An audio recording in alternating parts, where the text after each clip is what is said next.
decent survival. Well, what's hegemony? Hegemony has to do with a domination of the international system by small sectors of power at the moment that happens to be one superpower, which does not dominate the rest of the world in all dimensions, but overwhelmingly dominates it in one dimension, namely the military dimension. The United States now probably outspends the next maybe 25 countries in the world in military expenditures and is increasing that lead, and furthermore has made it extremely clear and unambiguous that it intends to make sure that it will dominate the world by force, the dimension in which it reigns supreme, and that it will tolerate no competitors. This has caused plenty of shudders in the world, even in the U.S. foreign policy elite. And though it's not unique to this administration or even to the United States, it is taking a historical form which is unusual, maybe unprecedented. Well, then what are the consequences of hegemony for survival? Unfortunately, if you look at the factors that surround hegemony, the short-term goals to maximize profit, to increase control of the world, and so on. You ask how those goals play out. Turns out they do happen to threaten survival. And it's a deep problem because the decisions are not irrational within the framework of the institutions in which they're being taken, but they may be utterly irrational as compared with the likelihood that my grandchildren will have a world to live in. So, for example, in the military dimension.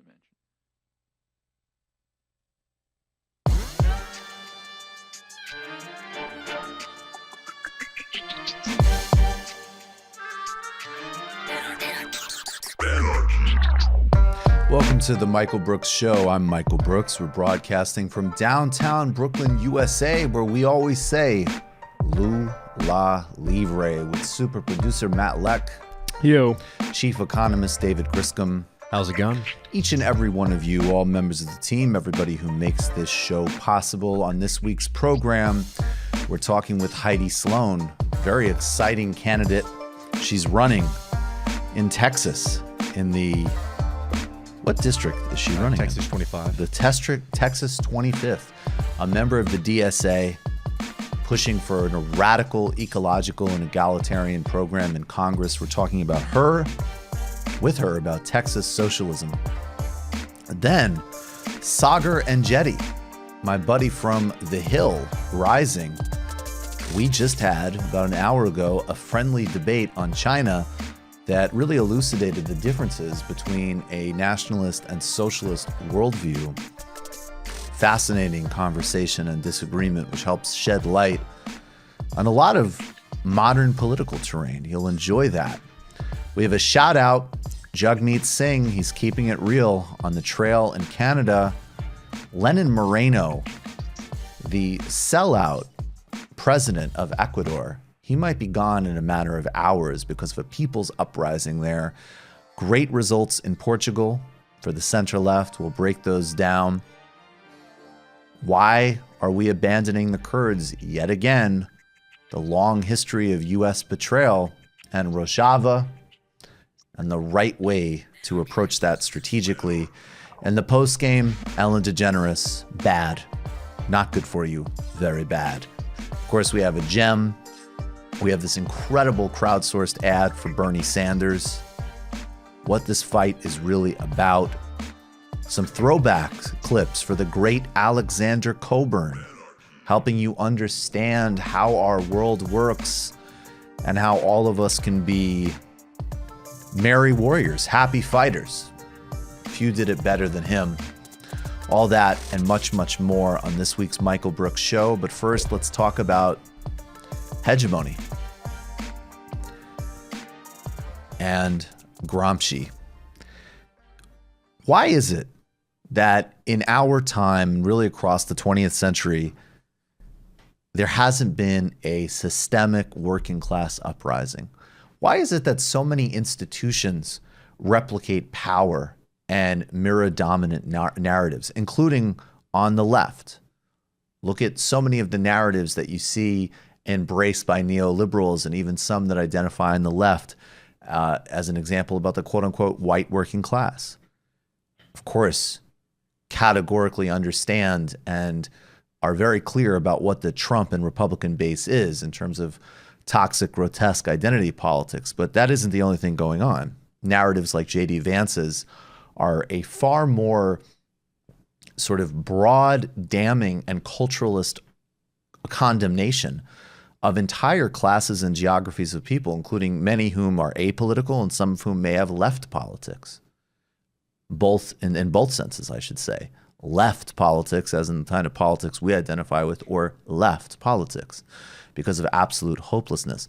Why is it that narratives of blaming the poor and deserving and undeserving poor pop up in so many different ways in so many different contexts? Well, partially it's because without understanding hegemonic narratives, we will recreate them and reaffirm them, even unwittingly, in a variety of different contexts and spaces, and not have a real counter-hegemonic politics. So what is hegemony? How did Antonio Gramsci conceive it? It's a term that's thrown around a lot. We're going to try to define it for you. The dominance of culture, value, politics, and by the ruling class. And how it works is that Gramsci argued that in order for capitalists to maintain control of the workplace and the political system, they needed to be able to control the working class not just physically, but culturally and ideologically. This reading could be achieved through coercion, but also through creating consent. Notice the echo in Chomsky and Bernstein's critique of the media in manufacturing consent. That's a hegemonic project. If workers believe that the capitalist mode of production is just the way things are, then there's little use in trying to fight the natural order. There's the fist of the strike-breaking Uncle Sam, but then there's also the sort of like arms folded of Tina. There is no other way. Margaret Thatcher and Ronald Reagan being the sort of core exemplars of this sort of rhetoric, but echoed across all parties and mainstream politicians across the global neoliberal system. Ideas of the natural order of capitalism were reinforced through media, in popular film, television, music, art, the legal system, and education. All of these in the Gramscian narrative are extensions of an economic base, but it's a refinement. The older sort of understanding of you have a base and a superstructure, and basically the base kind of engines the economy, and that's where the action is, and then the superstructure sprouts up around that. Now, I, following David Harvey, think that in the United States context, because we're so devoid of any real analysis of base, we could use it sometimes to adopt that framework, that the base is driving everything, because it might help clarify some things. However, we know that this relationship between economics, culture, hegemony is much more dynamic and interdependent and much more fluid. And Gramsci was the sort of key identifier of that feedback loop between base and superstructure. All of these systems create what he called an organic ideology that united different groups of society to accept a cultural order. Frederick Jameson echoed it in the sort of infamous quote of modernity that it's easier to imagine the end of the world than the end of capitalism. Media resistance to Bernie Sanders' campaigns, another example of an ideological project trying to present very reasonable and moderate changes to our society as impossible, not serious, angry, or even somehow reactionary. Lastly, it's important to note that the system is developed by the most ideological agents are not acting on some sort of conspiracy. For example, MSNBC pundits, rather than a kind of general resistance to socialism, we see the media as the embodiment of the hegemony. There might be network memos. There certainly can be guidance on guests. The relationship between companies, media companies literally owned by conglomerates and arms manufacturers, of course, have a power and an influence. But there's also something to the fact that if you actually stand outside of that hegemonic framework, you are not on the trajectory to be in those positions to begin with. That, again, is echoed in manufacturing consent in the Chomsky work. So the real question is, how do we build counter-hegemonic projects? And part of it is that we have to counter hegemonic narratives and generate profoundly different ones. What does it actually mean to act in solidarity in a context where every single impulse of the modern world atomizes us and pushes us against solidarity? This is why pushing back against the toxicity of cancel culture and the vampire castle is so important, because what does it actually mean to have a generative discourse, to have evolution, to have change, to have redemption? How do we broaden how we actually understand who we are? And by the way, if we can't sort of move in that direction, how are we going to take on like the much broader actual ambitions of, say, something like prison abolition? You know, some people discourse that in a very long-term utopian way, but then there's a disconnect in the shorter-term hegemonic discourses. How do we actually synchronize those things? These are the kind of questions that we actually have to be asking ourselves. And we want to be aware that we're not echoing the projects of the right or neoliberals. There's also practical and material questions here.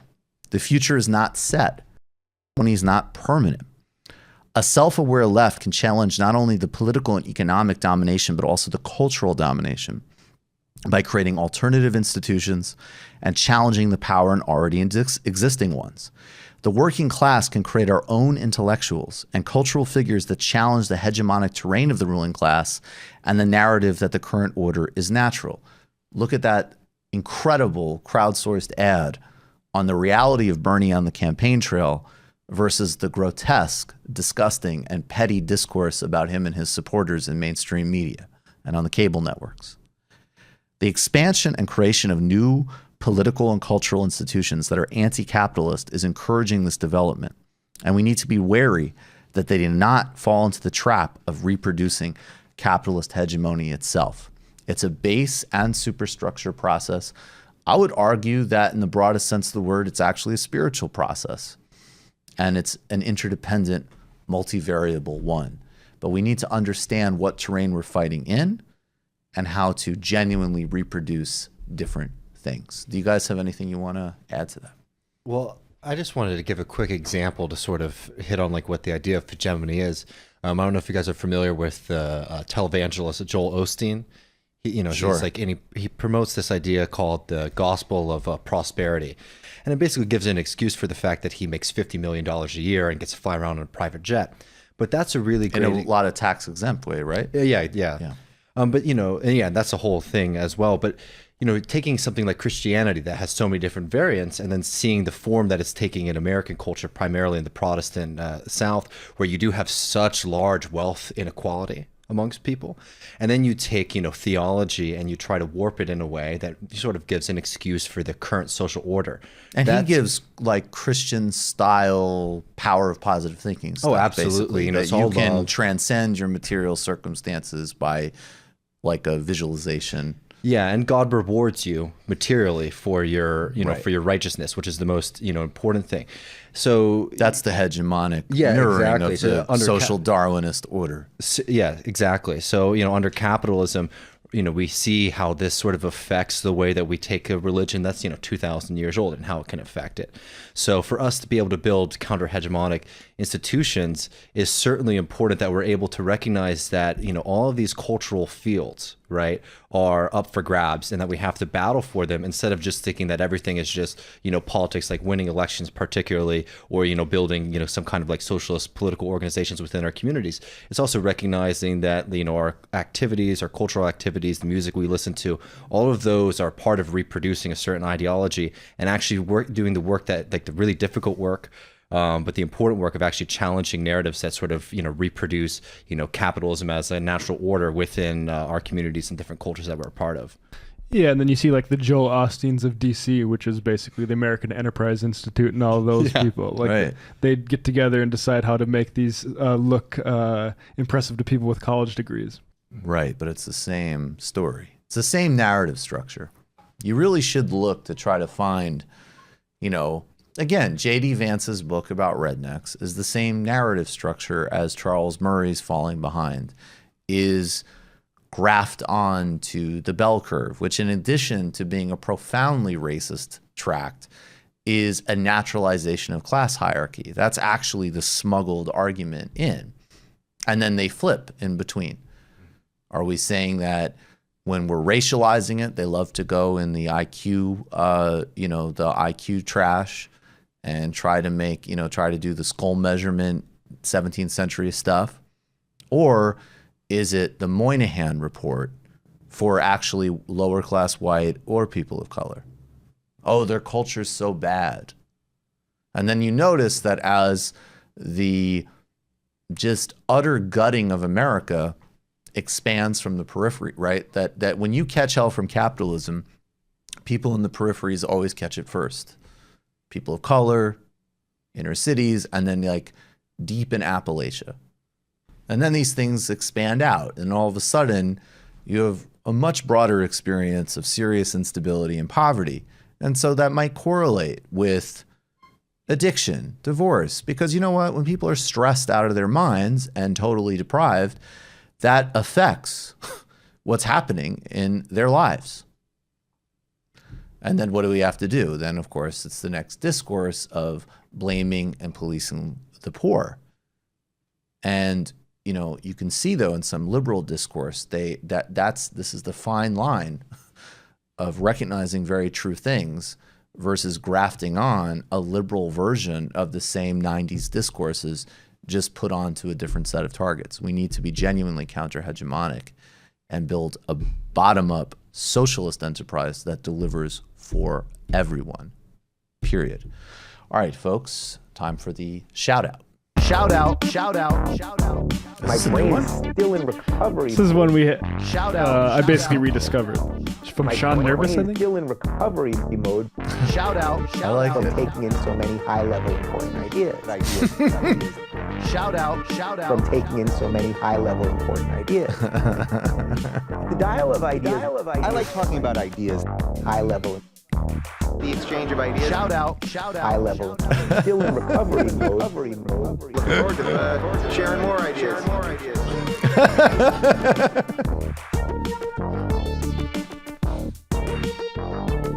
Nice, we got a little tail on the end of it there. Shout-out. Well, shout out to that one. That's dope. Good job. I think Sean Nervous is at least the note I got on Sean Nervous, thank you very much.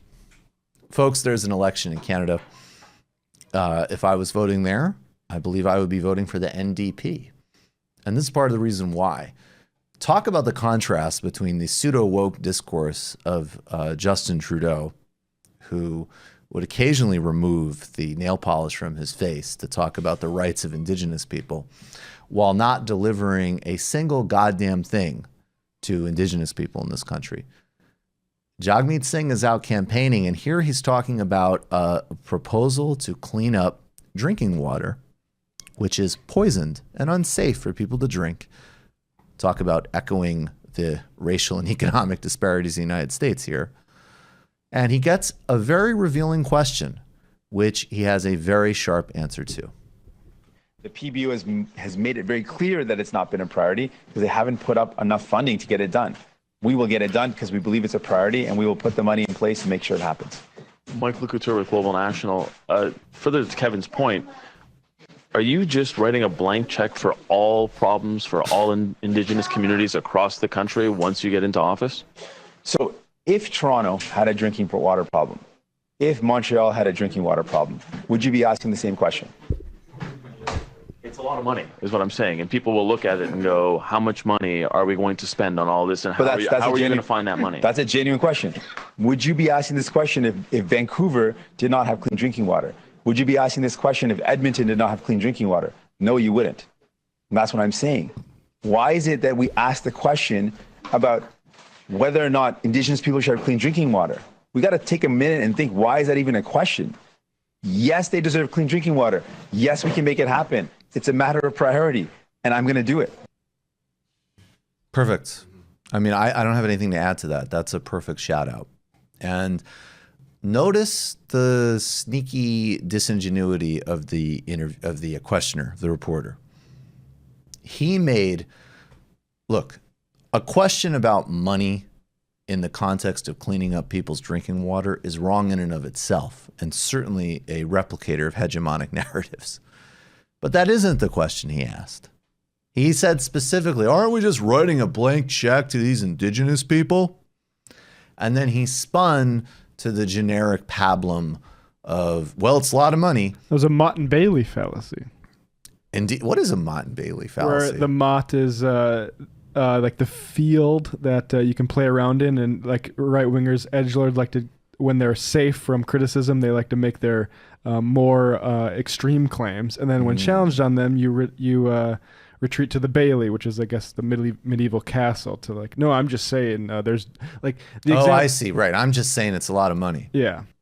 Not, I framed the whole question as indigenous lives are secondary by definition. Jagameet Singh is rising in terms of personal approval. I think his party numbers need to catch up with it. But my sense is it took him a while to catch on. And because of performances like that, he is. All right. What is it? Do you know offhand the state of like play parliamentarily speaking with his like what's going? Do you know? I think it's going to end up. I think if they get into power, it will be a coalition with the Liberals. Obviously, it would have to be with the Liberals. So I know that the Green Party, as an example, is not. As of a couple weeks ago, they wouldn't rule out coalitioning with either. And Jagameet Singh has said, I won't coalition with the Conservatives. Is there a good chance that there could be a coalition government?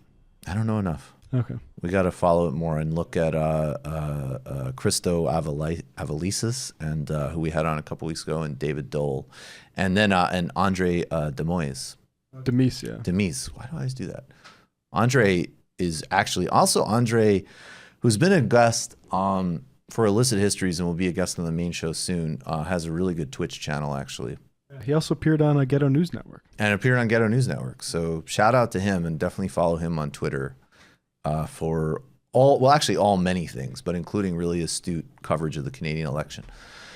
All right, folks, it's time for the pitch, and I'm going to hand the baton off to David Griscom and Matt Leck on this one, including I think we should get up there a photo of the event for the Philly live show, which I'm extremely excited about.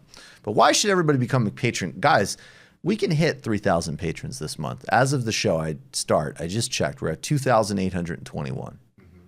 I mean, we are continuing to grow, and it's so important.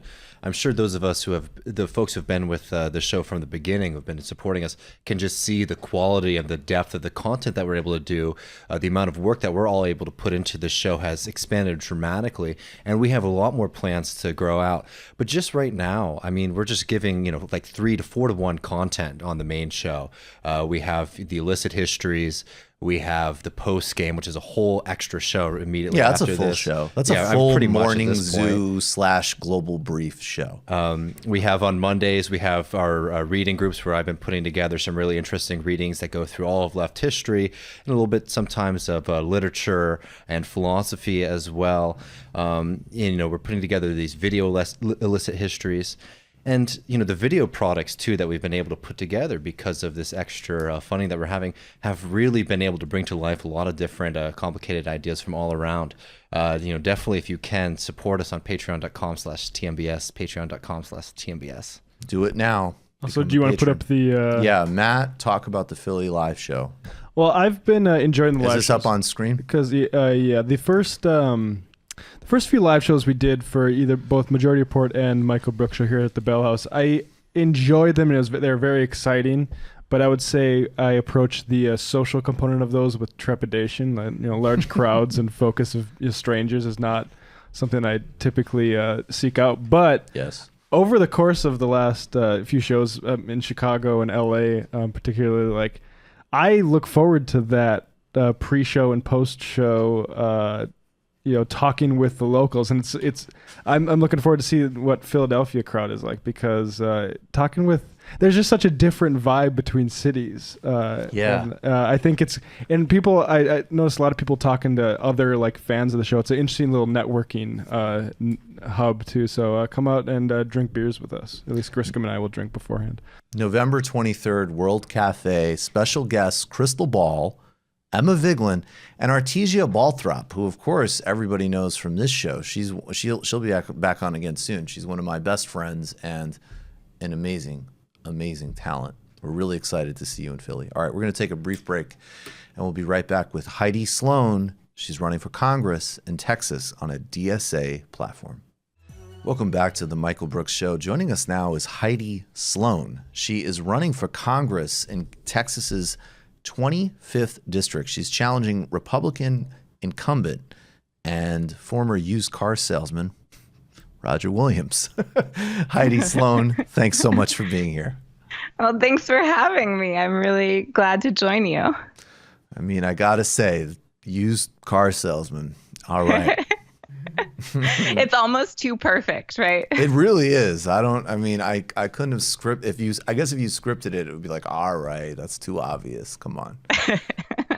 And yet here we are, millionaire used car salesman, Republican incumbent in a highly gerrymandered district. Here we are. Why are you running for Congress and where are you coming from? Yeah, I think that this question is always easier for me to answer by answering first why I believe in organizing. Electoral politics is honestly not my starting place. It's not home base for me. I came to organizing first because of my life experience. Like many of us, I was passionate about my work. I was a public school teacher for toddlers with disabilities, and I loved that job. And then I transitioned to my current role where I farm alongside folks who have experienced homelessness here in Austin. And I would say my other main gig in life has been taking care of my mom, who has really challenging mental health needs that are still not adequately met.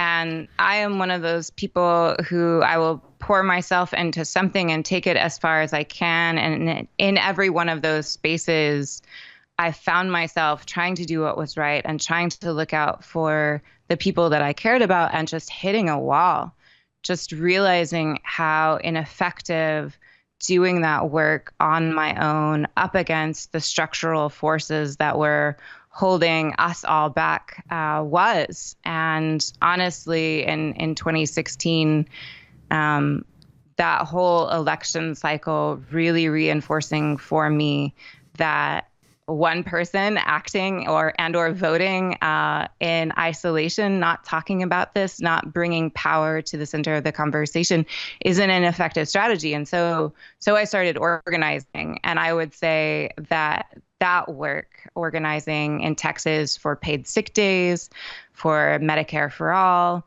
for the decriminalization of homelessness, and then supporting really excellent work for things like more transparent police union contracts, pulled me into the policy world that I feel passionate about. And these happen to be federal level policies. These are basic human right policies that are best enacted at the congressional level because they transcend the municipal or the state-based need set. It's all of us. It's all of us who are suffering, and it's all of us who are going to have to stand together to enact these policies. So I come to electoral politics and congressional candidacy by means of necessity, by means of building. Yeah. You're a member of DSA. How would you define, your politics? And we have David Griscom on our show, and he's a very passionate Texan and a very passionate socialist. Is there a Texas socialism? I love this question. I am also a very passionate Texan and a very passionate socialist. And I think that there is something here. I think a lot of folks perceive Texans as like rugged individualists, and that is to some extent true. But our individualism tends to have this like gritty underdog mentality to it. Always the outsider, always taking on the Goliath. And at the same time, there's an ethos in Texas that you can't just do something because you need it. You have to do it because your neighbor needs it too. Taking care of one another being like one of our deepest core values. And I'm not going to say that is always practiced in the most universal and equitable way, because that's not true. But I think there is something deeply resonant in Texas about socialism, about standing up and and fighting for us all, fighting for our neighbors, and building that strength together. Yeah. Awesome. Another thing that might be interesting, I mean, you're really also centering, and I love the decriminalization of homelessness specifically. I think that is hugely important to inject in the conversation, like things like Medicare for All. But you also have a pretty expansive ecological policy set and plan. And I'd like you to talk about that, and also how you're centering justice in it, not technocracy. Right. Every chance that I get, I try to say that we are running a Green New Deal campaign. And by that, I mean, yes, divestment from the oil and fossil fuel industries, decarbonization, renewable energy, but I also mean reimagining and rebuilding on our economy for justice and for equity. That we have this incredible opportunity to realize that extraction is more than material. Extraction is relational. It is between us. It's amongst us. Mm-hmm. And I, as a farmer and as a person who loves a lot of farmers and works alongside a lot of farmers, I think that is really resonant. That the reason why we grow is because the land is generous when we take care of it, and we can spread that generosity to the people that we want to feed. And that is just like my driving force. I have been told more than once that I believe too much in people, but it's hard not to when you see folks working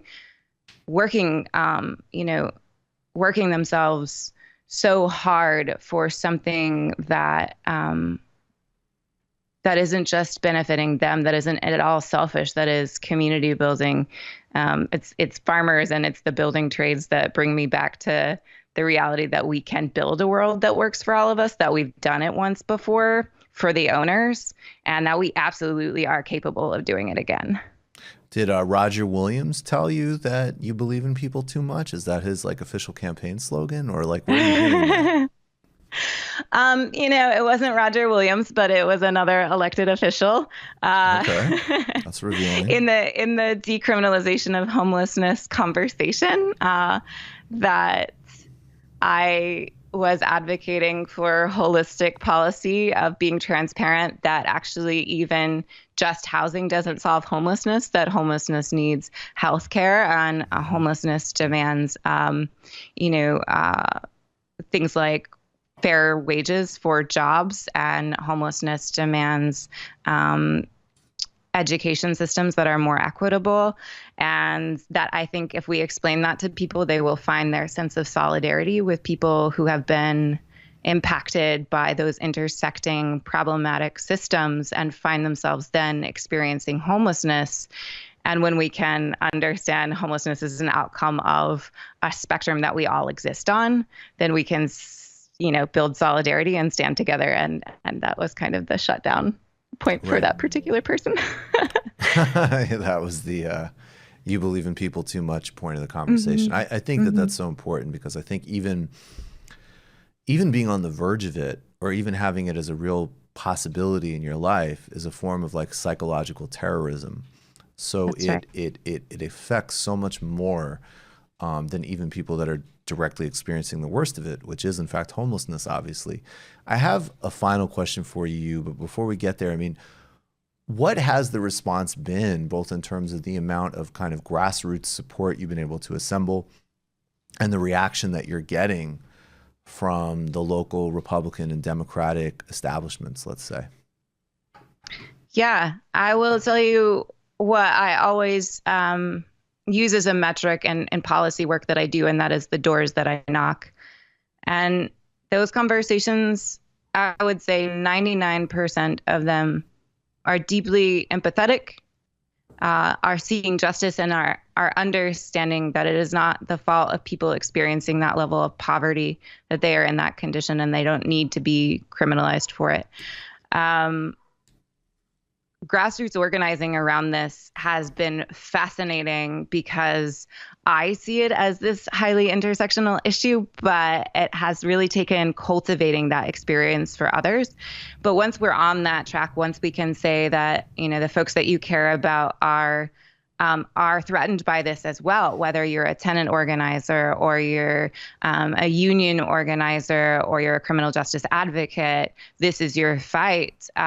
People get all in. Mm-hmm. The reaction the reaction comes from power. I will tell you that much. The reaction is not a grassroots reaction. People have not created this narrative that people experiencing homelessness, sleeping under bridges or outside of shelters are out to get them. Like normal everyday people, that is not what they think until someone tells them to be afraid. And the folks who are spreading those ideas that are absolutely not grounded in data, absolutely not grounded in the reports that we are generating and seeing across our city, the people in power that are spreading that are politicizing this, and they are using that threat of homelessness to make people like homeowners nervous that their property values are going to go down, to make business owners frightened that no one's going to come and visit their business. And so it is exactly what you said. It is using this threat that we are all prey to against us to divide us. And for me, it's just like such an old story. Right. We know this threat in many forms across many generations in this country. So actually, you know what? One more divergent question, and then I'll ask you my final question. What do you grow on your farm? Everything. Awesome. So we grow food for a community of people, which means we grow year round, and we grow as wide a variety as possible.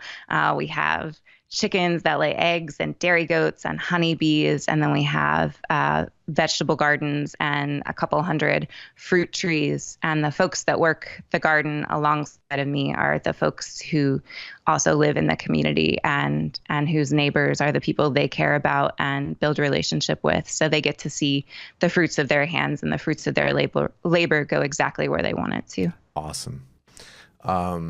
So, a major part of this show is the global dimension and the relationship between the things that we're talking about here and the things that are happening overseas. And, one of a number of reasons that I'm so clear about supporting Bernie Sanders as an example is that campaign is actually building those linkages. And, I think it's very important to have this global dimension centered as well, and specifically the story of Brazil. I asked this of every candidate because I think calling for freeing Lula is not only a question. He's the world's most prominent political prisoner, but in some ways it encapsulates this rise of the global far right, the fecklessness of the center, and really how far things can go to block. Let's face it. I mean, even a respected former president who might center labor or working people. So how do you feel about calling for that release specifically? And do you also have any idea, or, I'm sure you do, like how you see yourself in terms of the global dimension as well? Right. Yeah. So as far as Lula goes, I am with you. This is a prime example of what happens when a leader centers the working class and economic equality with some effect. And I obviously am not going to sit here and say that Lula was perfect, because that's not true. But the relationship between Lula and the people of Brazil is something that deserves respect. It is something that the people of Brazil deserve to determine for themselves. And I stand alongside of congressional representatives who are calling for an investigation into any participation the U.S. might have played in Sergio Moro's investigation of Lula. Mm-hmm. And, that in itself is a real indicator that what we're talking about here is a global movement for economic justice, that in the U.S., powers that be would feel so threatened by a leader like Lula that they would again interfere in another country's democracy. I think we like to talk about our democracy as though it is sacred, and then turn around and interfere in other democracies in a way that totally disregards that same role and that same value. And when we do, Bolsonaro is not a surprise. Right. This is an old story, and I think that in this case, very unfortunately, and I deeply grieve that we are reaping, not to the degree that Brazilians are, but on a global scale, we are reaping the effect of our own interference in democracy and in advocacy for the working class, because it is not just Brazil's forests. It is our forests. It is the forests of the world. And it is not just the people of Brazil. It is the working class that is being attacked and that is being harmed when we step in and advocate for power over justice. Awesome. Yeah, and I think also the other thing I would say, like, of course, no one is perfect, and one of the things that hopefully we'll all be learning as more people like you win seats in Congress is actually negotiating power from the perspective of actually being from the left. I think that, like, the more of us that can actually inhabit positions of imperfection, the better we're doing in our struggle. Heidi, right. How can people support your campaign and connect to it? Thank you. That's a great question. So there are a couple of ways. The easiest one is our website, which is just HeidiSloan.com, and it has ways of getting involved as well as donating, which is super important, as it turns out. Most deaf, it really is. Mostly so that we can equip our incredible volunteers to go out and talk to our incredible neighbors and build a movement that is 1 foot in elected office and 1 foot on the ground at all times. But we also would love for folks to follow us on social media and to just get in touch with us. If you have a story or a question or a policy that you think deserves centering, we are in dialogue, and that is the point of this campaign. That's so awesome. Godspeed, Heidi Sloan. We really appreciate your time. Thank you so much. Thank you so much. Have a great day. You too. Go Texas socialism. Yeah, all right. All right, folks. Speaking of Texas socialism, gem time. Are we calling it Texas socialism or is it honky-tonk socialism? Well, I think for you, we'll call it honky-tonk socialism. Yeah. I think for Heidi, the congressional candidate, gotcha, we'll call it Texas socialism. For Griscom, we'll call it honky-tonk socialism. Let's be fair here.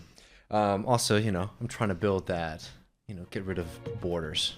Okay. Politics. All right. Honky tonk first. You can honky tonk anywhere. Honky tonk the whole world, man. Honky tonk. Honky tonk don't know no boundaries.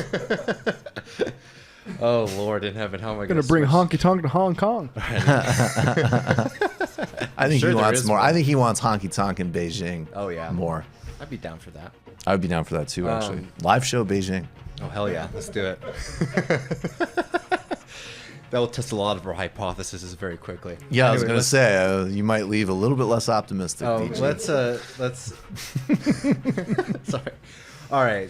So luckily for a lot of folks, this weekend, a lot of workers across the country are going to be able to enjoy a 3-day weekend, which is a very rare thing for Americans to be able to experience. Think about it. Most people work their entire lives, and the average experience that you have on the weekend is you don't have a day that's not bordered by the workday. It's actually sort of bizarre when you think about it like that. And again, let's hope that people are celebrating Indigenous Peoples Day and not a holiday named after a genocidal maniac. But here's the fact is, across the board, Americans don't get enough time off of work, and we're also working way, way too much. So we often talk about the 40 years of wage stagnation in the United States, but I also think it's important that we introduce to the conversation the understanding that the wage stagnation, came with massive amounts of profits and increases in productivity, and there's also no reason for us not to also demand, as parts of fair wages for fair work, less time at work. and not having to spend so much of our time in the office 40 hours a week, and with so few vacation days. This is super important as we start to move into the future, where we are starting to talk about how are we going to deal with the new economy, that there's more technology that's changing the way that we work, but also it's really crucial when we start to talk about trying to lessen the amount of energy consumption in the United States. A CEPR study that came out 2006 cited that if the United States were to adopt European levels of work, so just similar time off, that the United States energy consumption would drop by 20%. And now we're not saying that the European system is ideal. I think that we should actually demand even more than it's currently the system in Europe. But just understanding that how much energy that we're using to maintain the system, that a lot of people, and pretty much most of the folks listening to this podcast, I'm sure recognize that it's not very productive to be at the office or to have to be at work 40 hours a week. We have so much more in our own personal lives and our own human value that we're not able to experience because we're spending so much time at work. And also a lot of time at work is spent sort of messing around because we are there for far too much, and we have a real... Look at Matt next to you. Yeah, exactly. Yeah. And I just wanted to hit two quick things. This is not an old issue. Understanding that the exploitation of workers is not just the surplus value that's created, but just sort of forcing people to be in the workplace so long has been a major part of capitalism. This is Karl Marx and Capital, from a very long time ago. In its blind, unrestrainable passion, its werewolf hunger for surplus labor, capital oversteps not only the moral, but even the merely physical maximum bounds of the working day. It usurps the time for growth, development, and healthy maintenance of the body. It steals the time required for the consumption of fresh air and sunlight. It higgles over a mealtime, incorporating it where possible with the process of production itself, so that the food is given to the laborer as to a mere means of production, as coal supplied to the boiler, grease and oil to the machinery. So we really need to be talking very much about reimagining not only the power structures involved with work, but also the way that we're working and the amount of time that we're spending in the office, and just like the workplace in general. John McDonnell, the Labor Party, just pledged that labor is going to pursue a 32-hour work week with no loss of pay, which is a very important aspect of this plan. One, by increasing the required leave time, under something that the UK workers have a huge advantage over us on, and two, through the use of sectoral bargaining.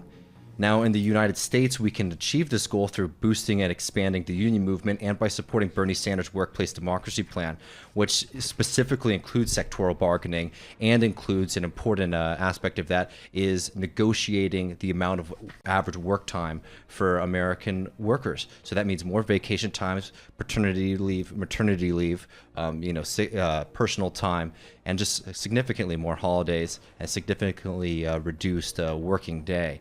And lastly, a jobs guarantee can provide the needed pressure and worker confidence to demand both better working conditions and higher wages, but also for setting a basic standard that's not the 40-hour-a-week standard that we've started to see. Study after study has found that productivity actually increases if you're able to cut the weekly hours that workers are in the office, because nobody needs to be working for 8 hours a day, 5 days a week.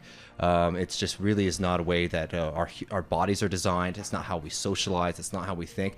And it's really been something that's been forced upon us for the past 150 years, which is not very natural. And we absolutely need to include this in our demands for a more equitable future. That's great. I think about that a lot in terms of higher education discussions. And like, frankly, if you're just putting people in a room and having them watch like NBA highlights for 4 years, I think the state should pay for that just to get them out of like the labor force for a little bit and like let them just do whatever you want in these like rooms. We're going to make these great buildings for you. Follow your dreams in there.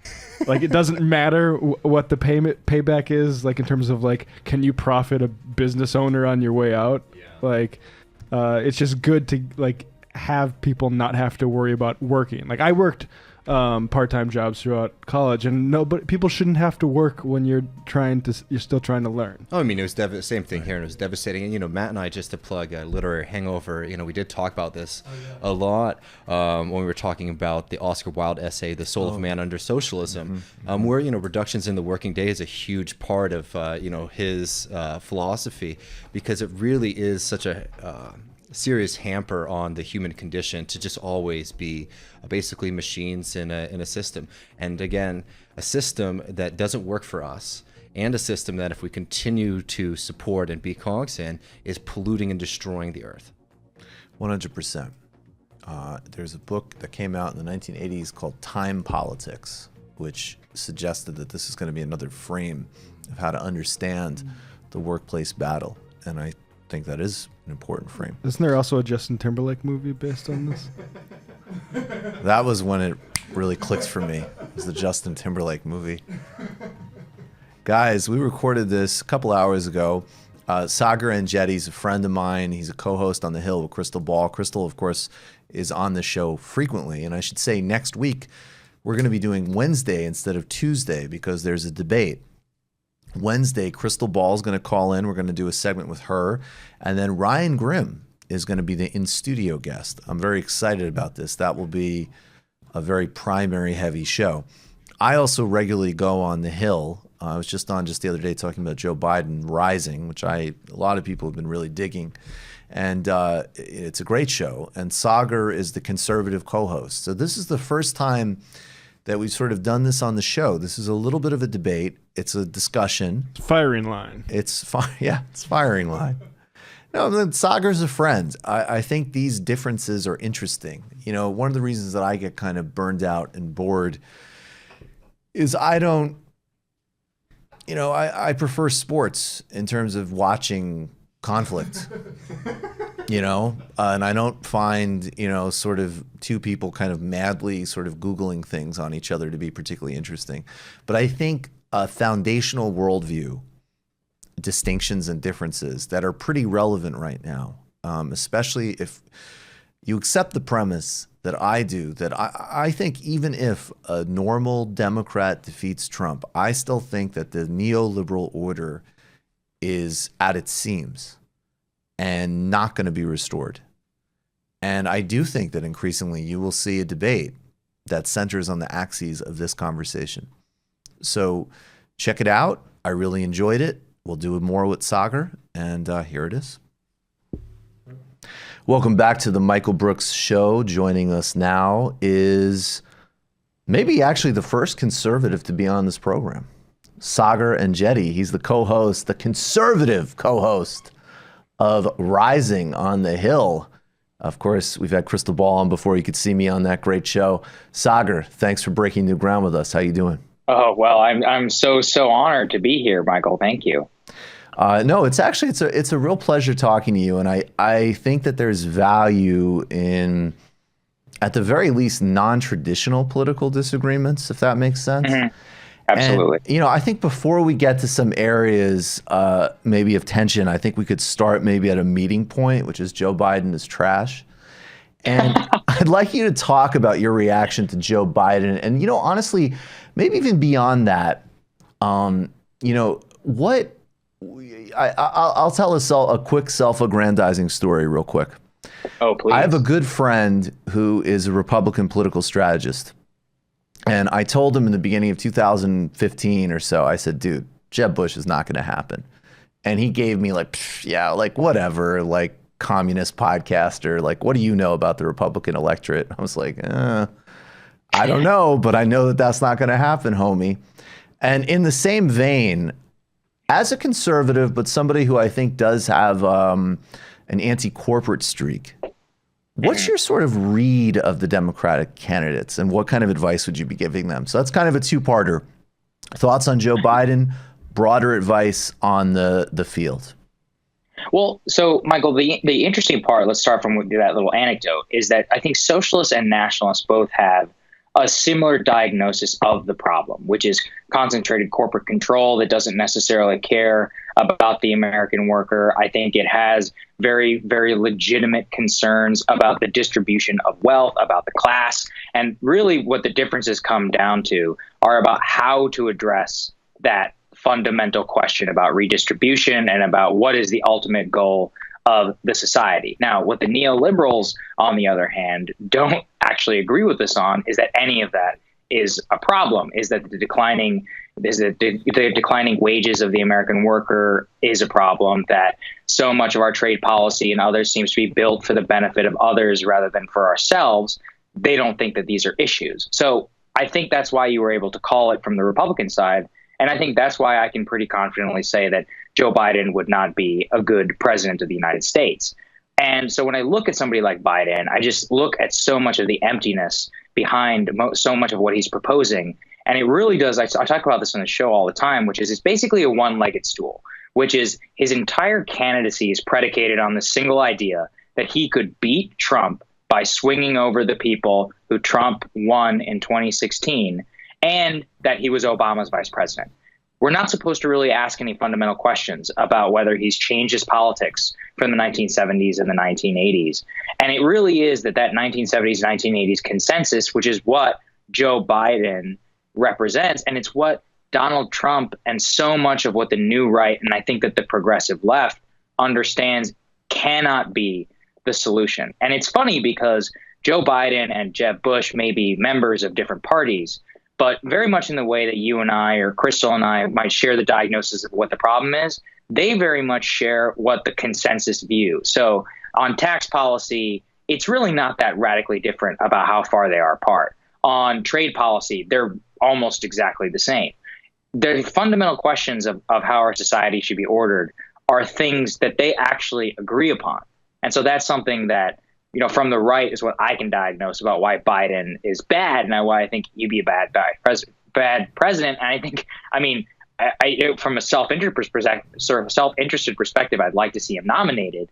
This is outside of all the political stuff about Ukraine and about corruption and about all of that. I think he is an extraordinarily weak candidate. And this is also outside of his age. Now, in terms of the Democratic side, I think that one of the most interesting things that's happening right now is the three-way narrowing of the race. You have Bernie Sanders, and I think Bernie Sanders has been legitimately honest and has been so foresighted in his diagnosis of the problem from the very beginning. Now, I don't necessarily agree with the solutions to those problems, but I think that that's a different thing.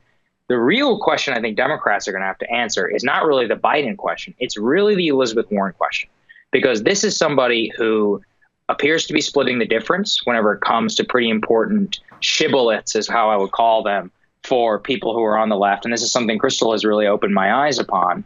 When we look at things like Medicare for all, or we look at what her, about corporate money in particular, and what she said, she used to take it, now she's not taking it, she's not ruling it out. And so from my perspective, what I saw in 2016 with Trump was that, look, immigration really was the number one issue for Republican voters. And every single Republican candidate had some version of immigration restriction. There was comprehensive immigration, yeah, but really, Marco Rubio, Ted Cruz, so many others, they had some version of we need to secure the border.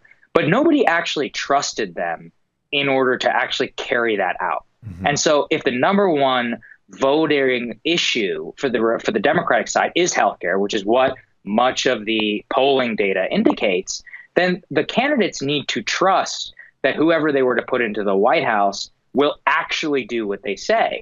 And so if I were to put on the hat of, I think, somebody like you, somebody like Crystal, any Medicare for all or single payer proponent, why would you trust that Barack Obama's vice president, who instituted Obamacare, who has basically refused in order to adopt a true single payer system from the outright, and saying that some sort of negotiated solution will be the answer? How could I possibly trust that person to carry out that solution if that is what I believe is the actual solution to the problem? And I think that so many of these candidates, Pete Buttigieg, Kamala Harris, and many others, are trying to split the difference with some of the most ridiculous named policies I've ever heard. Medicare for all who want it, Medicare for Americans, Medicare for choice, I think is what Kamala said. Some of these are they're ludicrous, right? Right. It's just absolutely, and it's something that it very much reminds me of the immigration debate on the right, which is, Trump actually had the simplest solution of all. He was like, I'm going to build a wall. And it can sound silly, but and Trump actually did want to build a wall. But I think it was more about signaling, which is I will come through for you on this one issue. And that is why people voted for him. And that's why I think that if you're a Democratic voter right now, parsing the past record of Elizabeth Warren on Medicare for all might actually be the most important thing in this primary. Yeah, I actually buy a lot of that. Not surprisingly, before we get to the disagreements, I guess, or maybe some overlap, and I think you're generally right about there are people on radically different sides of the equation who share some diagnosis. And I think there's big variation, by the way, inside even those groups. Because as an example, I think on the Democratic side, I think there's people who are not really outside of the traditional kind of, mainline sort of vaguely center-left politics that have learned to kind of replicate and mimic a structural critique language. And I think that there's plenty of people on the right, including a lot of the upshot policy of the Trump administration, which to me is just like, yeah, that's what Republicans propose, right? Like not necessarily really a big step, certainly when it comes to things like taxes and redistribution. That seems like traditional oligarch stuff to me. So I think there's some contradictions in both sides that we can get to. But before we get there, why don't you talk to me about this new controversy with the NBA and China, Maury, the Rockets, and what that tells us about where you're coming from politically? Yeah, I talked a lot about that today, and it was something that really disturbed me because this entire thing about Maury and the NBA is really a corollary for our free trade policy, for our financial system, for how so much of the people at the commanding heights of American culture view China and America and its own citizens really at large. So the Maury thing, I'm sure all the viewers are familiar with what happened, so I won't rehash it. But to me, what it demonstrated was give it to him in 20 seconds, Saagar, because some might not be. So in 20 seconds, the general manager of the Houston Rockets tweeted support for Hong Kong protesters. The team quickly distanced itself from them. The NBA actually came out basically trying to distance itself from Maury. He was even considering being fired, all the while because the Chinese government is pulling streaming rights from much of the NBA and the Houston Rockets in particular within their own country, and they are heavily pressuring economically the NBA to denounce them. We have seen basically over and over again owners of NBA teams like Joe Tsai of the Brooklyn Nets, who has bent over backwards to explain why this was offensive to the Chinese citizens. No surprise, Joe Tsai is the executive chairman of Alibaba Corporation, which is one of the largest, most successful companies to come out of China. And over again, what we see is that this is just Chinese infiltration of American culture. And my response, and I thought Matthew Stoller, who was an Open Markets fellow, was on my show today, put it really well, which is that the neoliberal dream that we were sold in the 1980s is that opening up economic trade policy with China would liberalize China and we would export democracy. And instead, what has happened is that our economies have intertwined. Our middle class has been absolutely decimated by these trade policies. But by the way, this entire time, goods might be cheaper on the aggregate by X percent or Y percent, but the lack of meaningful work for millions and millions of American citizens is written off because think tank scholars and others in DC and New York and Wall Street are telling us, but prices are better than ever and GDP is great. And they have no skin in the game. Exactly. They have no skin in the game. But the truth is that so many of these people are compromised, not only with Chinese money, but they have an ideology in order to justify this horrible outcomes that are happening for American citizens. We have a mass suicide crisis. We have a debts of despair crisis. We have a drug crisis that is sweeping across our nation, much of which is aided by Chinese fentanyl. And over again, I just see how we are bending our corporate structures. We're bending our culture in order to, at the very least, not piss off the Chinese. So example I gave today, look, these sound silly, but I think these things matter, which is like Top Gun. The back of Tom Cruise's jacket in the new Top Gun remake had the Taiwanese and Japanese flag removed because it's being financed by Tencent Pictures, which is a subsidiary of the largest media conglomerate in all of China. And I can go on and on and on. Michael Bloomberg, former mayor of your great city, was on firing line recently with Margaret Hoover to talk about how Xi Jinping is not a dictator, essentially apologizing for the Chinese regime. Well, why is that? Because Bloomberg just added, for many reasons, he might actually believe it, but I found out that Bloomberg just added Chinese bonds to his corporate index funds, which allows American, pension funds and all these others to invest and have a stake in the Chinese economy, which means that the Bloomberg is basically the middleman for American businesses to the success of the Chinese economy. So why does all of this matter? I'm going on and on and on. Because China is not afraid of using its economic power in order to suppress the speech of American citizens, the behavior of American citizens. And it really comes down to, what does it mean to be a great power? And what does it mean to be an actually free society? And so what really concerns me about all of this is that our corporate structure, our government policy, our trade policy, and everything else is built around being able to be very vulnerable to the Chinese at least, and really just taken over at worst.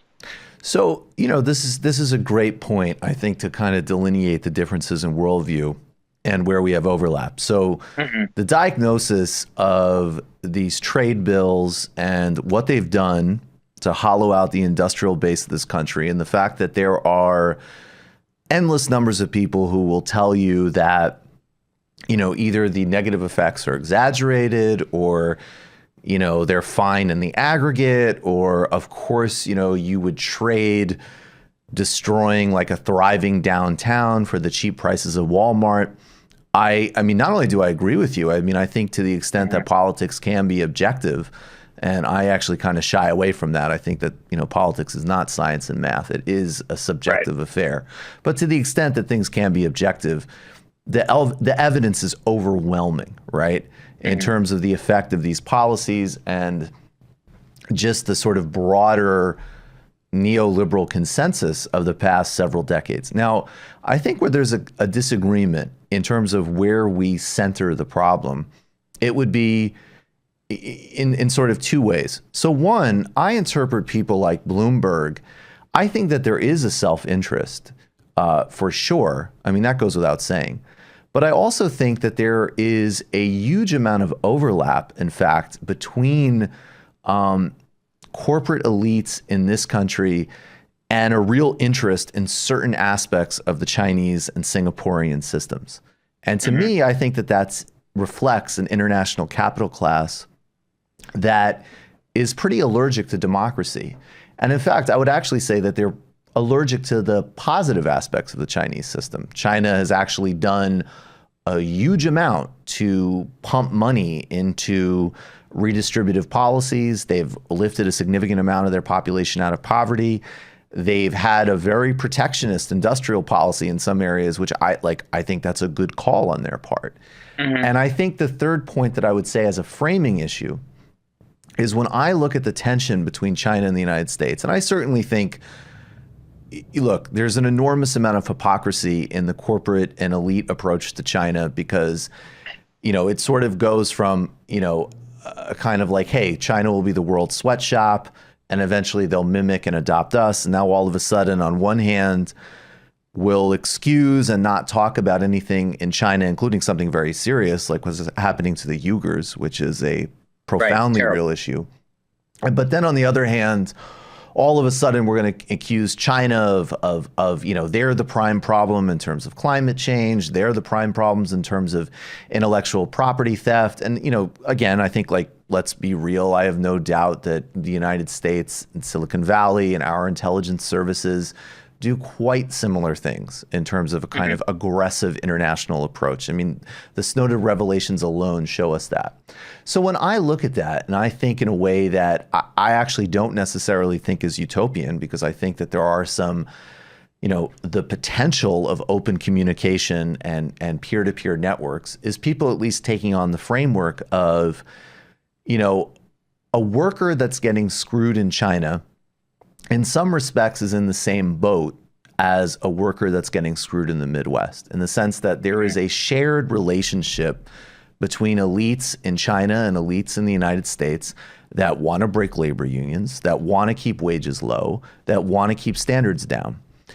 And so my interest would be in what is the policy foundation of forming those kind of relationships so that A, we can get to the root of the problem, which is an international capital class, and B, I think reveal the enormous hypocrisy on both sides of the equation, frankly, of, Chinese politicians who have delivered in certain ways, but in others are just simply atrocious.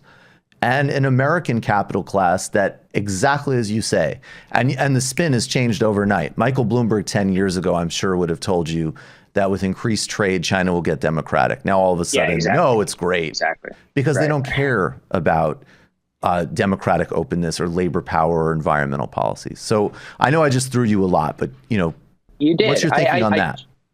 Yeah, I do think it's interesting. And this is something, so I had Bhaskar Sankara on my podcast. We talked a little bit about this. So I think I have a decent idea of where you guys are coming from. And I think that the difference is that what Bhaskar and what I might be hearing from you, please correct me if I'm wrong, is that worker power in and of itself is the ultimate good in order to be pursued for the society, and that we should be, I guess, disrupting the internationalist capitalist class in order to maximize that end. And I would say that from my perspective, that worker power in and of itself is a good thing, but it is not the ultimate good to be maximized, particularly in international affairs. And this is what the main difference is that I do actually believe very much in some sort of a managed capitalist system, but a far more democratic one that we find in China. Now, the ultimate goal that I would say vis-a-vis the United States and China is to maximize our power to set the affairs of the world relative to China's.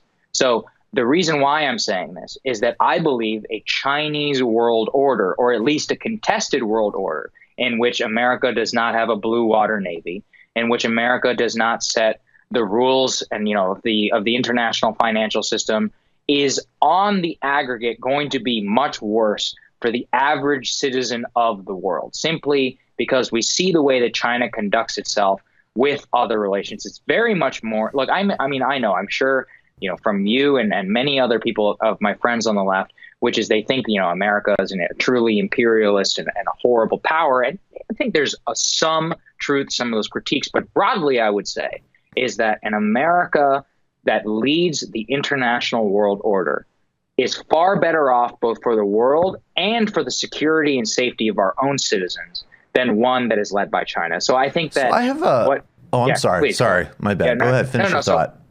So what I'm saying here is that vis-a-vis China in particular is that I look at it as both a security issue and a way of securing the current American system, which I think needs a lot of tweaks. I think we have a bankrupt system. I think so much of it needs to be overthrown. I think a lot of it needs to be really fundamentally changed. But I think the general framework of capitalism has, and should work for this country. And that vis-a-vis China, that I would like to set those rules in the international system. And I think that is where I think there's some difference between with the nationalists and particularly the socialists. Yeah. So I think first, what's great, and I, said before, is I think some of this stuff is just subjective, and I like people being honest about, where they're coming from. So there's no doubt that someone like me and Bhaskar, we look at the world and we say, basically as a baseline, what is the improvement of power for workers, east, west, north, south? That's the number one defining thing. I think that's totally fair. Now, and I think we're going to have multiple conversations because there's a lot to cover here. But I think my pushback on this, though, is one is ideological and the second is practical. So the first, I would say, this is the part that does start to confuse me. Because, I played a clip on this show a couple of months ago of Thomas Friedman and Steve Bannon having a love fest on CNBC. And I did this not just because it made me nauseous, and, I find them to be, and no offense on at least 50% of this equation, but two of the most just grotesque people to be involved in modern affairs in every way, shape, and form. They sort of, between the two of them, they basically symbolize everything that I loathe about politics, from from the Acela corridor Davos trash of Thomas Friedman to the xenophobic sort of Elmore Leonard hucksterism of Steve Bannon. So that being said, they're both on CNBC talking about the rules-based international order and how important it is to take on China. So all of a sudden, Mr. Nationalist and Mr. Globalization are saying precisely the same thing about our relation to China. Now, I couple that with as I said before, and the philosophical difference, which is that I am not so much interested in the unique hegemonic evil of the United States. I mean, I don't, look, I think objectively the United States is a hegemonic empire. And I think objectively China is aspiring to a similar position. And this actually, that will lead to the second part of my question. And I think that there's trade-offs in both systems. And I think that China is incredibly extractive and abusive in some of its international affairs. And I also think that the Belt and Road Initiative is definitely going to create an enormous amount of wealth for people, right? Like both of these things are true. Just as the United States is, presides over a vicious imperial order, I think that that's an objective statement. And I think also undoubtedly by securing ship lanes and Western Europe and so on, has generated a lot of stability and affluence in certain parts of the world. I think these are both objective statements. And if you're, in my sort of politics, you're interested in to what extent can we actually have a genuinely multipolar world. And I'm more interested in, formations that would exist in places like the second world, frankly. Like I think some of the ideas pursued around, certainly Latin America during the pink tide are incredibly important. And I think, Bernie Sanders is actually putting some really interesting ideas on the table on how there can be constructive international leadership. So those are, I guess, the two parts of my question, which is if everything starts to converge with Bannon and Friedman in terms of the same story about China, what is the meaningful difference then between the same old globalism and the new nationalist populism? And the second part, that's a good point. Yeah, and the second part is, what about just the practical reality that China is rising?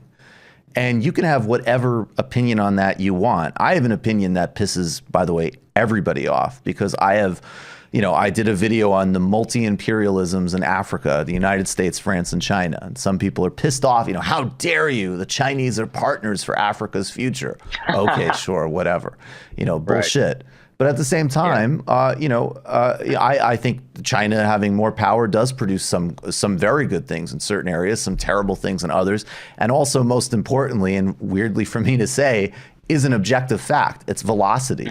It can only be contained so much without disastrous consequences. So, what is your response to those sort of two areas? Yeah, you pointed out such an excellent thing, which is I am loath to fall into the world is flat Thomas Friedman trap. And what I would say is that the divergence between the two is about the execution. So, for example, I think Thomas Friedman would say that these international multilateral organizations like the World Trade Organization, the United Nations, all of these other things, which have been effectively, which we have tried to use, and we have sold this false narrative that by allowing China into these rules-based systems, which we ostensibly control, then China will liberalize, they'll operate by these rules. That hasn't happened. And instead, what they've done is they've joined these organizations, they've flouted the rules anyway, and they've actually pursued their own interests at the expense of our own within many of these organizations and use their own soft power, like you were talking about, in order to advance their interests. They're essentially using the rules that we created in the 1940s and post-World War II era against us.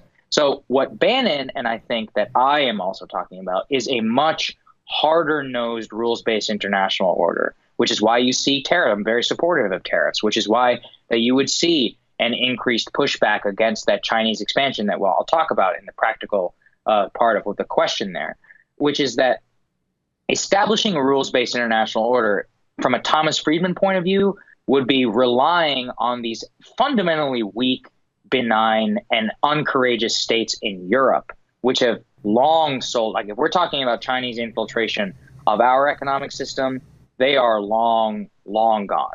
and instead using either unilateral power or the rising power of India and other nations that are willing to stand up and to take a much more hard-nosed approach to establish a new rules-based international order. So I think that is the answer to your first theoretical question, which is a very good observation I hadn't heard before. And then the second part about the rise, I mean, yeah, nobody's denying, the Chinese rise and the Chinese velocity. But what I'm saying is that you can use the significant economic power and our whatever we do have left of the rules-based international order in order to massively inflict some sort of shortening or stopping that rise while we still have a chance. And do you worry about that turning into an armed conflict? I mean, it's very unusual, the post-World War II transition of the UK sort of passing us the baton formally.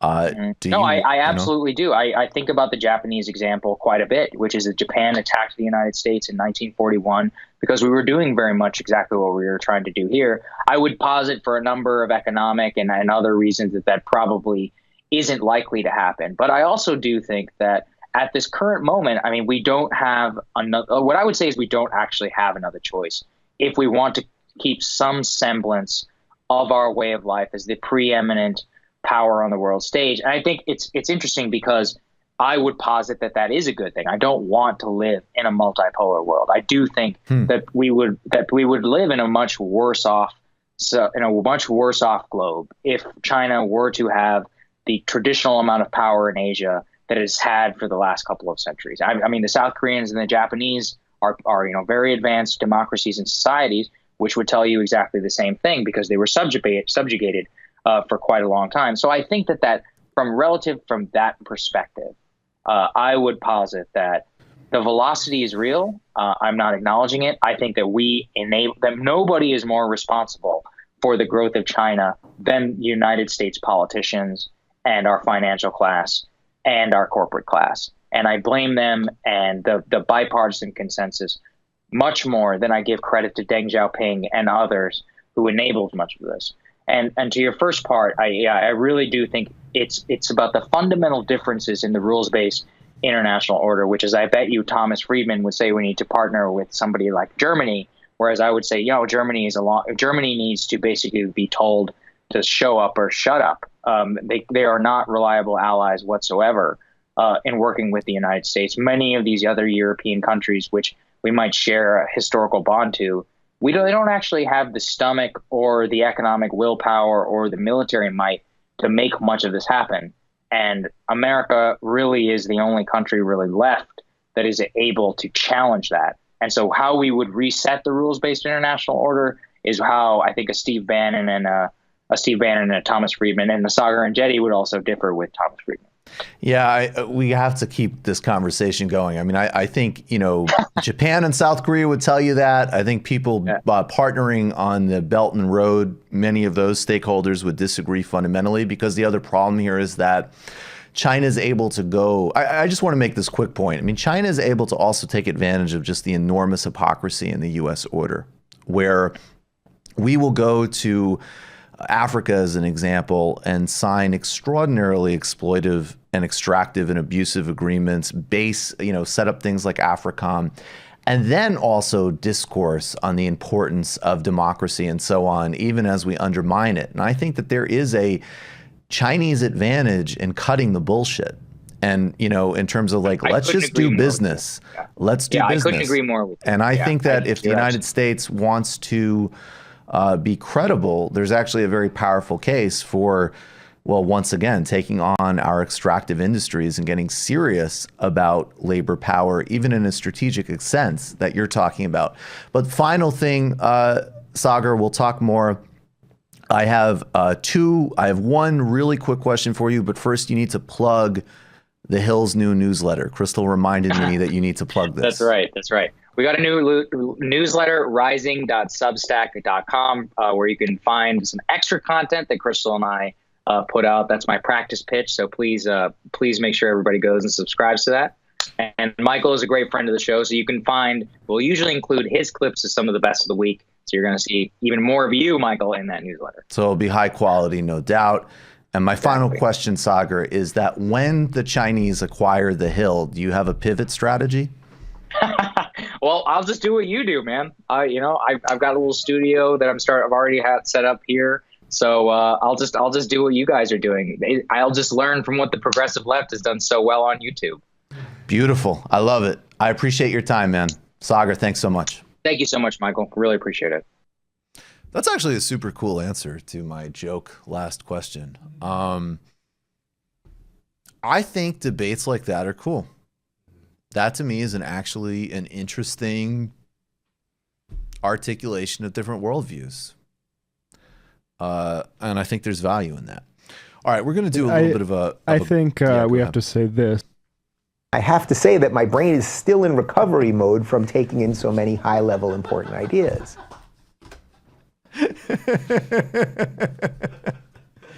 Oh, Dave speaks for so many people. So many people. Matt, right before we're going to get to Ecuador and Rojava in a second, a little bit of a global update before we get to the post game. But I like, so there's this dumb drama on Twitter. Hillary Clinton is clapping back at Donald Trump saying, "Don't tempt me to run again," to which I could say, "Please run again, because that will help Bernie." And also the civil war between the people congregating around Warren and Clinton would be hysterical. The level of I think the clap emoji application might collapse the entire internet. It's going to be clap emoji on clap emoji. It is going to be clap emoji on clap emoji on clap emoji.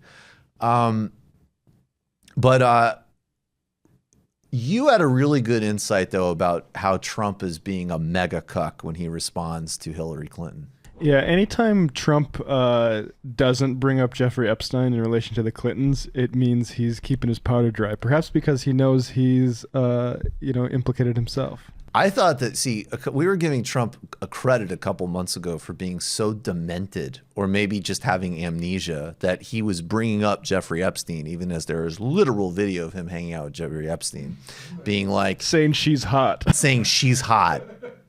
But he hasn't been bringing it up as much recently, and he's been beefing with Hillary. So, first of all, there's no conversation about the Clintons that should ever not mention Jeffrey Epstein or Haiti. And why isn't Trump bringing it up? And just to spell all of a sudden, are we getting like rational Donald Trump? Just to spell out why some people might think it's unkind to always mention Jeffrey Epstein in relation to the Clinton family. By appearing on those flight logs, whether he did anything or not, if we're being very charitable to him, he laundered a world-class sex predator and basically made any victims be like, well, guess what? He was on a plane with a president last week. That's a huge problem. Yeah, that's a huge problem. I also just have to say, like, I really actually find it embarrassing to quote my own tweets, but I made a point a couple of weeks ago because there was some big, there was a big Clinton clapback saying like, "Oh yeah," as if I haven't been investigated a lot or something. And I said, yes, you've been over-investigated around lies and conspiracy theories and infamously under-interrogated on Haiti and Honduras. And I could add Brazil. I could add welfare reform. I could add, really just any number of things. And I know that, this is going to be something that's going to frustrate so many people, because I notice people coming in from different times in the timeline. And I think, like, undoubtedly, more people are kind of aware of our work than they were a couple years ago. And, like, I never advocated, and I won't advocate in this election, some type of protest vote. I think it is existentially important that Donald Trump get out of office. So that's going to piss off one group of people. And the other group of people that will piss off is like, Hillary Clinton is not, it's not like, oh yes, I don't prefer her because I'm progressive, but we all kind of want the same thing. Like, no, the Clintons are monsters.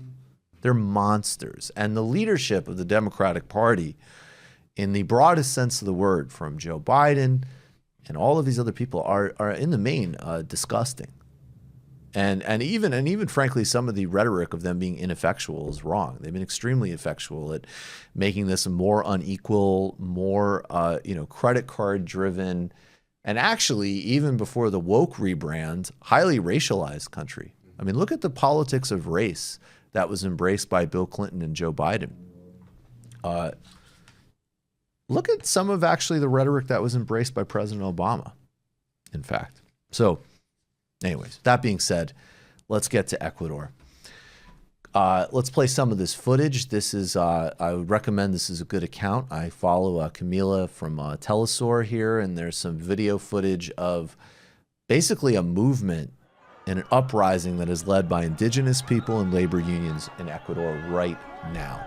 And to understand this, the top line is that the Lenin Moreno government is imposing new IMF-guided austerity measures, this is a very traditional Latin American story, which is Western, U.S., World Bank, IMF interests imposing policies that damage the vast majority of people in the country. Now, the bigger history to this, which is pretty fascinating, it goes back to the presidency of Rafael Correa. Rafael Correa was one of the lead pink tide presidents. We've done a segment on him before with regards to like Lula and like others, and in his case, extremely questionable charges brought against him. He's in Brussels, though. He won't return to Ecuador while the current government is in power, and rightfully so. Clearly, there is a politically aimed prosecution in him. Correa, like other pink-tide presidents, significantly cut poverty. He had an enormous courage in standing up to the United States. His environmental and indigenous rights record was significantly more mixed, to say the least. However, of course, we have to look at this structurally. And he did play on some socially conservative policies. However, he was undoubtedly part of the bloc of the pink tide and anti-hegemonic force. So when we contextualize these broader dynamics, we have to place people clearly. Now, he was succeeded by a guy named Lenin Moreno, who's in power now and was from Correa's political party. He was, in fact, mentored by Correa. In power, Lenin Moreno has abruptly shifted to the hard right. He would brand himself internationally, and of course he gets a lot of support in doing this, as taking a moderate turn, a centrist turn, an institution building turn. But in fact, he has been extremely repressive, extremely heavy-handed. There's the charges against his predecessor, which are almost undoubtedly politically motivated, in my view. There has been steady assaults on the social base of the left across the board, and as well as him ejecting Julian Assange from the Ecuadorian embassy, which is very important from the perspective of how Ecuador is positioning itself internationally. These protests might be the final straw.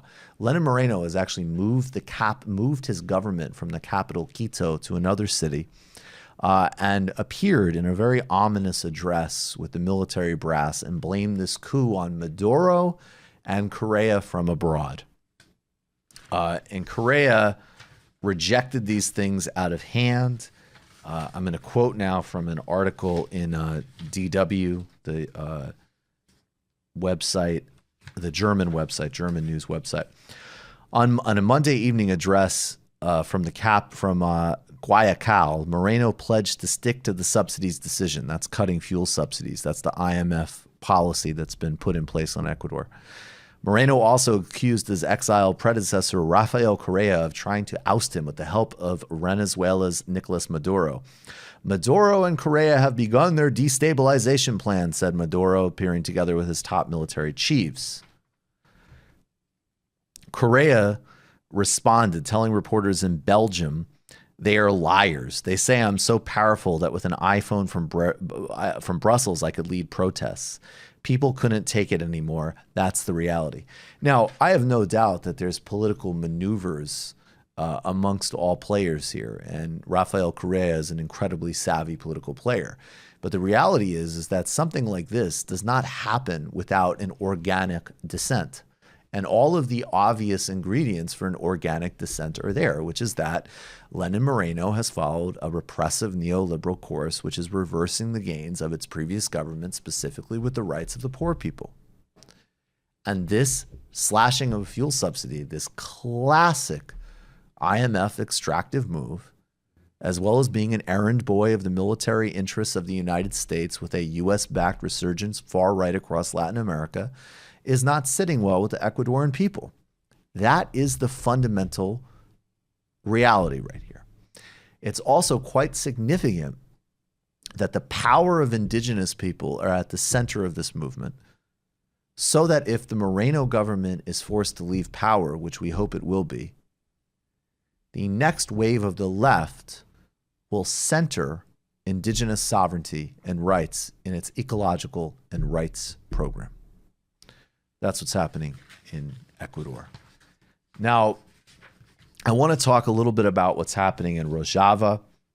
There's very little information so far about the incursion. I have information here that apparently I believe the Turkish operation is something like Enduring Peace, as they've begun their incursion in Rojava. Now, this is very, very clear what's going on here. The United States, by pulling out, is going to allow what happened in Afrin in 2018, when in that case the Kurds were primarily portrayed by Russian forces. Turkey will go in, Turkey will commit acts of ethnic cleansing and systemic killing, displace people's homes, and they will try to recreate the ethnic character of a Kurdish-dominated area. That's the reality. The other reality is that, and it goes without saying, that of course the Kurds are enormously effective at PR, and no faction is perfect. But the reality is that what the Kurds have achieved in Rojava in terms of a democratic, confederalist, and socialist experiment is unparalleled in the region. They have had real gains in terms of cultural autonomy, broad-based rights, democratic decision-making, and so on. And they have fought extremely effectively against ISIS. And they are deserving of international left solidarity. I use this analogy all the time. And for some people, it will never stick. But this is really the distinction, in my view, towards distinctions around pragmatism, how we dismantle empire, and also dealing with the realities of our world. I want Chinese and Russian presence in Latin America, because I think Chinese and Russian presence in Latin America helps dissuade the United States from, as an example, a military invasion in Venezuela, even as we continually try to instigate a coup there. I think having other powers that at least can punch their weight internationally, encroaching on somebody's regional hegemonic designs, is helpful. In this case, you have an incredibly small group of U.S. advisors and U.S. presence that is, in fact, creating a protective core around an enormously successful social experiment, as well as the rights of a large group of people. Is it contradictory? Is it something that could exist into perpetuity?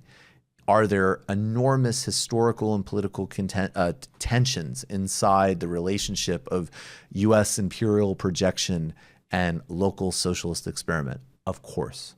Absolutely.